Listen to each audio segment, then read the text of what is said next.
Oh, Jay and Terry, how are you guys doing today? Better than the market, Sherry. Good though. Yes, me too. Just open up the market and see this and figure out maybe something to do with the CPI data. So what is your guys' thoughts on the market and the CPI? So I'm going to look at the CPI data. Terry and I have been talking about this for the last few weeks. Inflation data doesn't really have anything that's going to upset the apple cart, so to speak, in terms of easing by the Fed. Obviously, a very hot number could offset things a little bit, but CPI was largely in line with expectations. You didn't see a move towards a 50 basis point cut in the CME Fed funds futures after it. In fact, 25 basis point cut was on the rise. Last time I checked, it was at about 71% expecting, or I think it even got close to 80% for traders expecting a 25 basis point move by the Fed. Now, personally, I think that that's fine, with the idea that data hasn't suggested the need for 50 basis points. If they were to move 50 basis points, that could raise concerns that there's something under the hood that people aren't seeing. So just from my take, the CPI number was rather benign. So I don't really view that as changing any of the narrative or having much of an impact on the markets here. The other item that people would be pointing towards would be the idea that the presidential debate last night, most pundits viewed Kamala Harris as winning that debate. Now, you could put forth an argument that some of this is selling on the idea that she's going to try to implement a higher tax on capital gains. I would warn people that there's a number of steps that she would have to take to get it through Congress that is going to be very difficult, especially when you look at the chances of the GOP winning the Senate. So if that is the case, that could be a little bit of a overreaction to the debate last night. Polls are still likely going to show the two combatants moving pretty closely, but that perhaps a Harris victory is leading to some of the selling. The other thing is simply the seasonality that we're in play with, where a lot of people are trying to front run the weaker September-October timeframe by trying to sell a little bit earlier here in September. And we've certainly seen elements of that. Just kind of get above that 5,500 level in the S&P has proved impossible, which shows that people aren't looking to buy right here. And when you combine the other three factors that we just talked about into a lack of buying interest, you're going to start seeing some heavy selling here. And it's definitely across the board. All 30 of the Dow constituents are down right now. I think 467 of the 500 S&P constituents are down, which would be the biggest decline in the S&P since March of 2023, when, of course, we're going through the Silicon Valley issues. So a lot of negativity being met in the markets. Charts are broken a little bit here too. So technically not a lot of support. So I wouldn't pinpoint any one thing in terms of CPI caused this or anything, just kind of a collection of that. Terry, what's your take on this move here? No, I agree with a lot of what you're saying, some of quite as much. I would say, so first of all, the market is reacting to CPI, but not because of what CPI was, but because CPI is now passed. A lot of people were expecting, the coolest inflation number we've seen since some long time ago to pop onto the radar here. If it was better than expected, sell, because you sell after you get that stimulus. That if you've got a lot of people that are waiting to reduce exposure to the equities market, a lot of times you can have a positive catalyst that's expected, that people are waiting for, and they want to sell following that print. That's a common kind of situation. A lot of times we see it around days when all the mega caps are going to post earnings at the same day, and they're looking to wait for those prints to hit and then to start dishing out supply following that. You're not going to sell in front of it because you want to sell into that bid.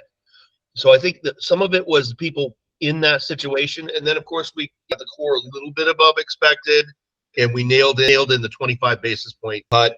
I think the Fed needs to do more, but it's looking like that's going to be impossible now. The Fed's in blackout. They can't communicate anything. The market, the Fed fund futures are 83% showing 25 basis points.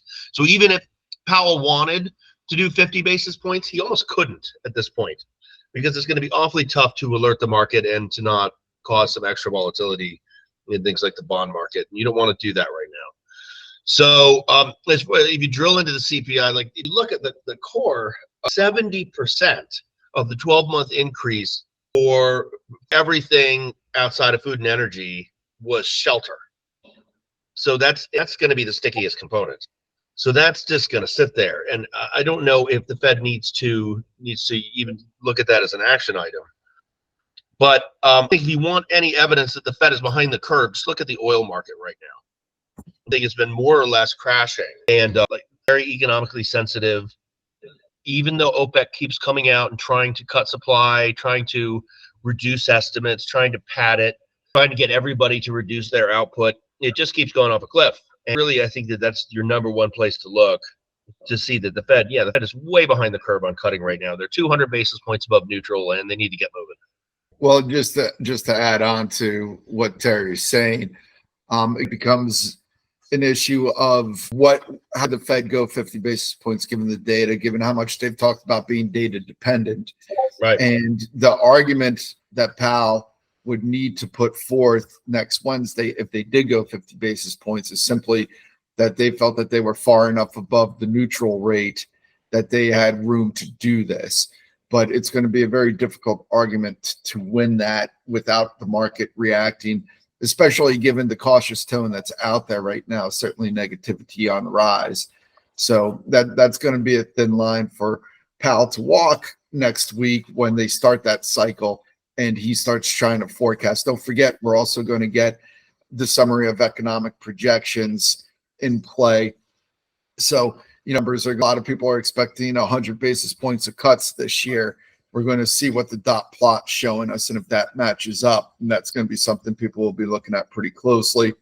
And then just their overall numbers for GDP growth, because let's not forget, growth concerns remain a pretty big concern for the markets. That'll also be an impact. So there's a lot of things that the Fed is going to have to carefully navigate next week.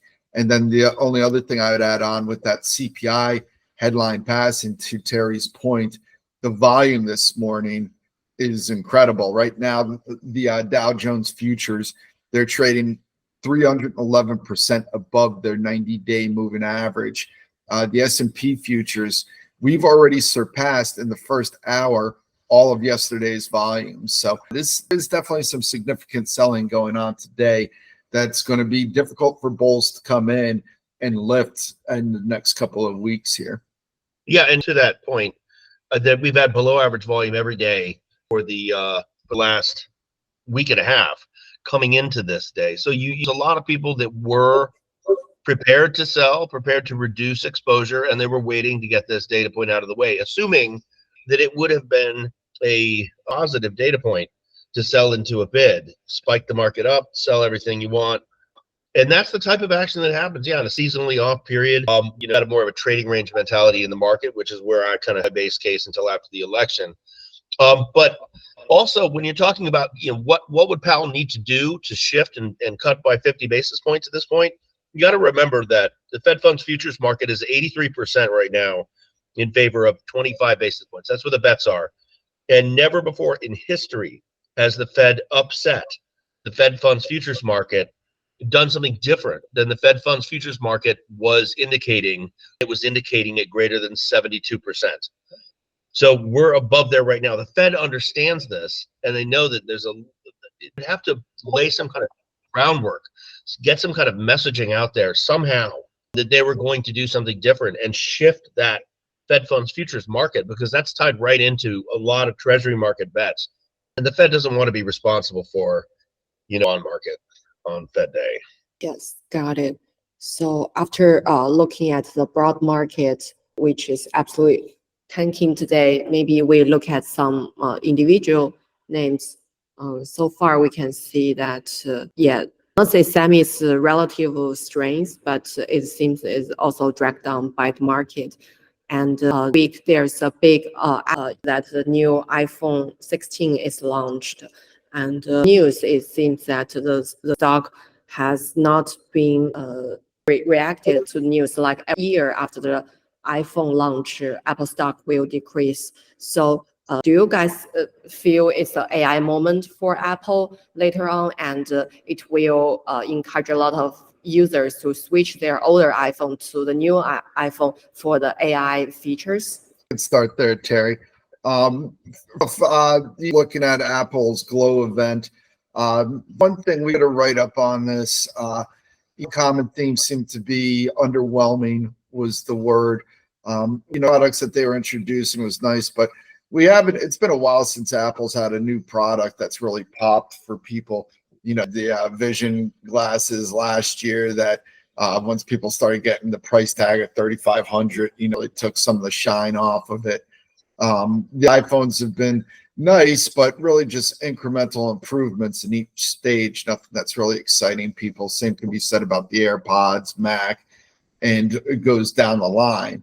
So really for the last 10, 15 years, Apple's been more of a distribution story than an innovation story. And you make the argument that that might be starting to catch up to them a little bit. The AI features that are coming, that's going to drive a whole new upgrade cycle on the phones over the next 2 years or so.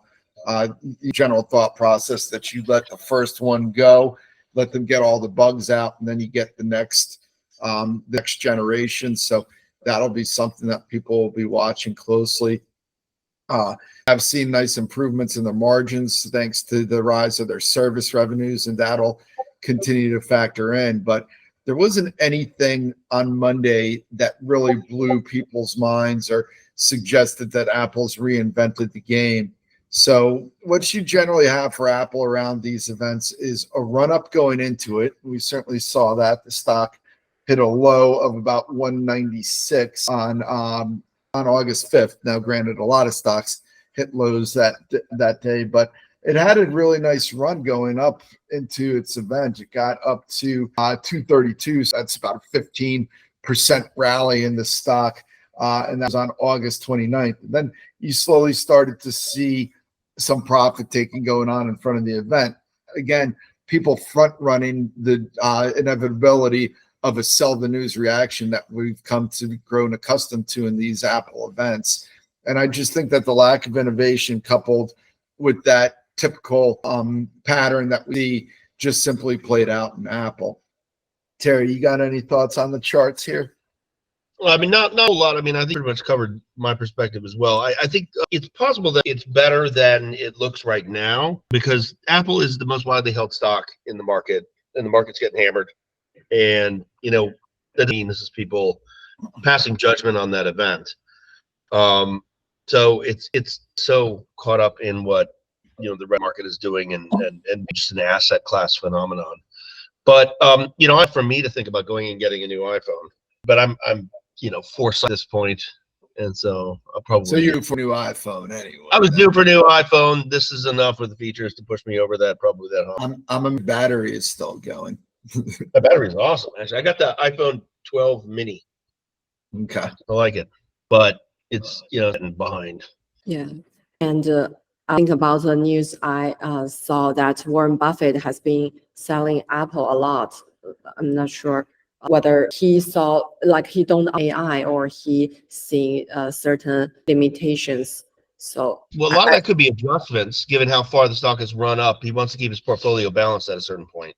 Yeah, and I would put that Buffett's been pretty cautious on the markets for a while now. We saw that in the Berkshire report where they've been selling. It's not just Apple, right? Bank of America, they've been selling. So I would say, and I don't think that Buffett's making every decision there in terms of Apple either. I think that his lieutenants he is 93, 94 years old now, right? Yes. So he's pulled back some of the day-to-day. So to Terry's point, I think that there was some weighting in the portfolio that factored in there. But I would pinpoint that on Apple specifically when we've seen Buffett and Berkshire looking to hoard cash and sell things off here. So, that up just to simply Apple myself. Got it. And now maybe let's talk about the outlook of the market. Jay, I saw your article about Goldman Sachs as there's probably no recessions or bear market, but just seasonality weakness.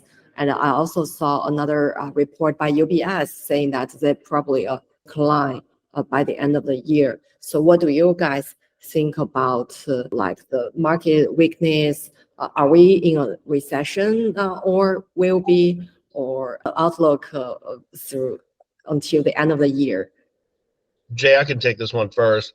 I would say a picture that we painted over the last several podcasts, I would hold to still. So we're in a seasonally weak period in a longer term structural bull market. We have a situation where right now there's uncertainties to come, especially where the election is concerned. And any election year is going to have this. Stands to be one of the most contentious elections probably in our nation's history.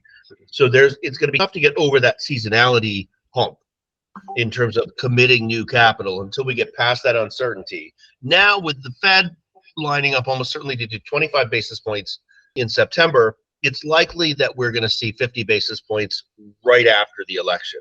So we're going to get rid of that uncertainty and have a 50 basis points cut.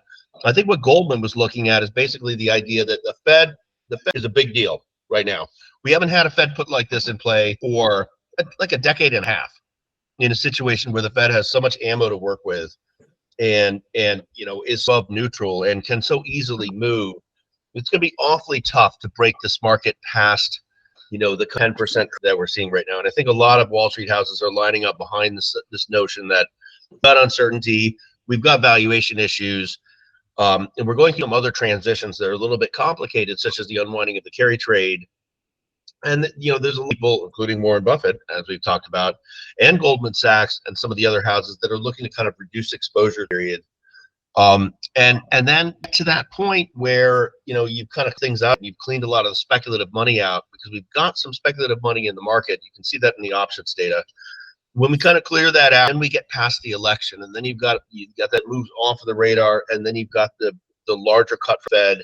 You've got kind of landing sort of valley that you hit, and I think a lot of people are going to be betting on that. It may ultimately be fool's gold if the Fed has cornered itself into needing to cut a lot further than it wanted to, because it's already so far behind the curve that things start to go wrong and we hit the hard landing.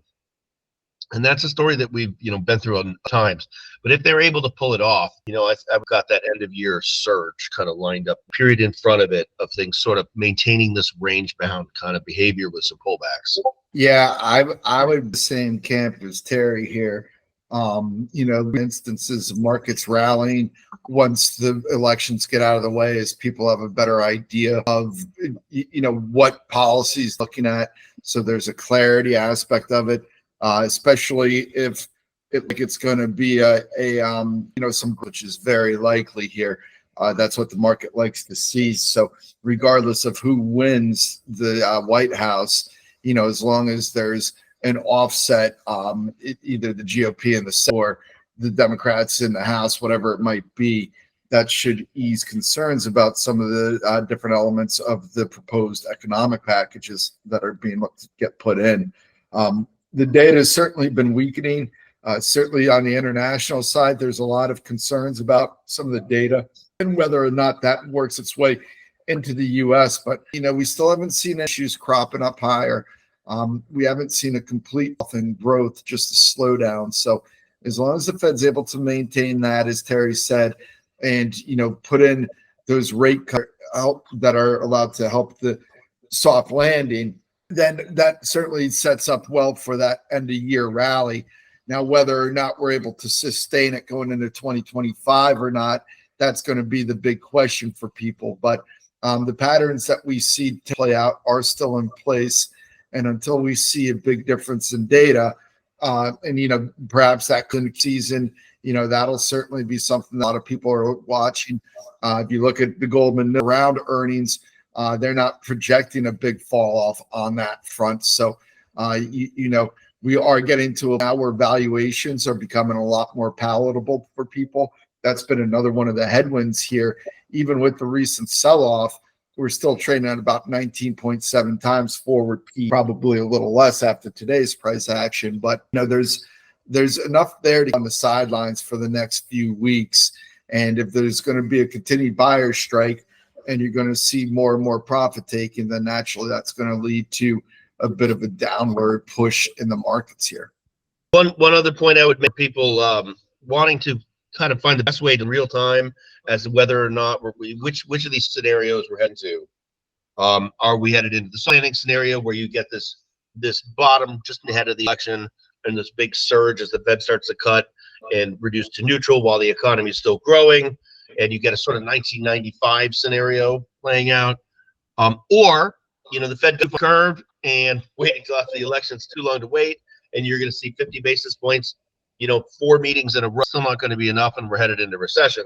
You want the best real-time indicator for those two scenarios. It's really just looking at the spread, Treasury yields to junk bond yields. That's going to be the first indicator. You're going to see those spreads widen like crazy. That's going to be the most real-time view that you get, better than the economic data. The other one might be the ratio of copper to gold. Oftentimes you're going to see crank and gold move higher at the same point in the cycle. But I think really sort of, if you could do a chart of TLT minus HYG and just look at that chart, or TLT minus JNK, if you have charts, and then really if it gets bad, TLT minus LQD, which is the start to down price relative to treasuries if we're headed into a recession. It's LTB. LQD. You start to see the AAA rate. Even those will start to slip relative to treasuries if we're headed into recession. But the first would be clearly junk bonds. Got it. Yeah. Oh, one last question would be one of the premium articles. It's like the breadth of the market has been going up. Magnificent Seven stock is going down. The whole stock market has been up. That means the capital flows into the rest 493 companies, Magnificent Seven, like a broader bull market. That should be a good thing, right? For the next rebound. It's just not as concentrated. From a support side, for sure. But let's not forget the Mag 7 did have an outweighed influence on the overall markets. So, it's not out of the question. And we've seen elements of it where you see the market going lower, even though advancers are outpacing decliners. And that's because of that high weighting that we've seen in the Mag 7 over the last 18 to 24 months. Well, in a lot of ways, the answer to your question is what it comes down to is, are you in SPY or are you in a handful of stocks, not including the Magnificent Seven? Because if you're in SPY, the Magnificent Seven is going to take that down under that scenario. But if you're in a basket of stocks that don't include the Magnificent Seven, then the scenario you outlined is going to be positive for you. Got it.